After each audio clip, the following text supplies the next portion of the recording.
There's a big question out there, and it's one we get asked all the time. What should be on my demo reel? Great question. Let's dive into demo reels. How long should they be? What should be in them? How many should you have? And most importantly, what kind of footage should you use? Keep it short. For most actors, your demo reel should be around 1 to 2 minutes because you don't need to show everything you've ever done. The goal is to make casting want to see more, not give them your entire acting history. And your best material should come first. Don't make somebody sit through 30 seconds of an introduction before they get to see you act. Open with your strongest scene or moment. You want to grab their attention immediately. Remember, 30 seconds of amazing is way better than a minute of eh. Next, it's common to have 2 to 3 reels on your profile.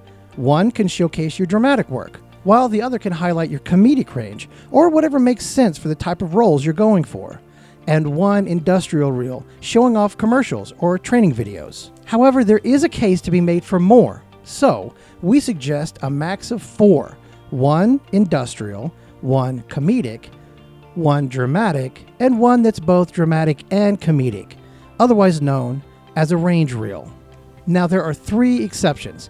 If you're a stage actor and you want to add your stage work, or if you're a voiceover artist and you want to include your voiceover reels, or if you're a stunt person and you have some great action sequences. Otherwise, keep it simple, short, and concentrated. As for your headshot, whether you include it in your demo reel really depends on the material. If the reel focuses almost entirely on you, you probably don't need that beginning headshot. But if somebody watches the reel and doesn't know immediately who they're watching, adding a quick 3-second headshot at the beginning can be helpful. A lot of talent also like opening with their headshots simply to establish who they are before the reel begins. At the end, it's perfectly fine to include a simple end card with your name, professional contact information with your headshot, especially if the reel is being shared outside of casting platforms. Something that might have your name, height, union status, city you're based in, and your agency. Now let's talk about the most important part, the content. You need good content that focuses on you, and quality counts. Think about your demo reel footage in 3 possible tiers. Tier 1, professional film and television footage. This is obviously the best. If you have actual footage from a professionally produced feature film, television show, or streaming project, well, try to use that if it looks good. And if there's star recognition attached to that project, or even better, in the shot, then that is golden. But remember, star recognition is a bonus. Your performance is what really matters here. If you're just a blurry background in their scene, even though it's tempting, it doesn't really highlight you. So choose scenes that show your strengths and the types of roles you're most likely to be considered for. Don't include a scene just because it's from a recognizable project if the footage doesn't really make you look good. Tier 2, professionally produced demo scenes. If you don't have enough professional film or television footage, the next option is to create it. There are demo reel programs that produce scenes specifically for actors to use in their reels.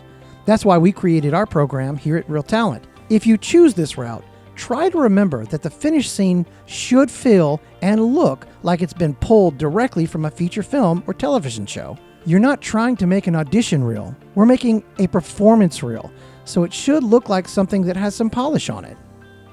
Tier 3, the cheapest option, and it's simply a scripted scene shot with a clean background. This can be a great solution if you're just starting out and don't have professional footage yet. Choose a well-written scene that fits you and gives you an opportunity to demonstrate your acting. And please remember, if it's a TV or film demo, don't choose a scene from a stage play. Stage materials tend to encourage a little bit more overacting, and we definitely don't want that on camera. We want your performance to feel natural, grounded, and believable. Make sure your lights, sound, framing, and performance are clean and professional. And you can check out our other video on self-taping if you have any other questions. It doesn't have to be expensive. The performance is the project.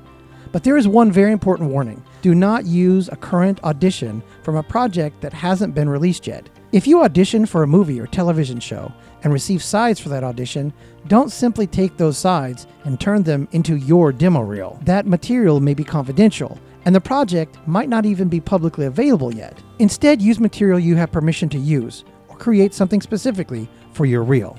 To give you a fuller picture of what your demo reel might look like, we put something together that we think will help. Start with a quick headshot. then maybe 20 to 30 seconds of your dramatic piece, then 20 to 30 seconds of a comedic piece, then maybe a kicker, something that is really effective that you really love, and then end with your information. And that's really it.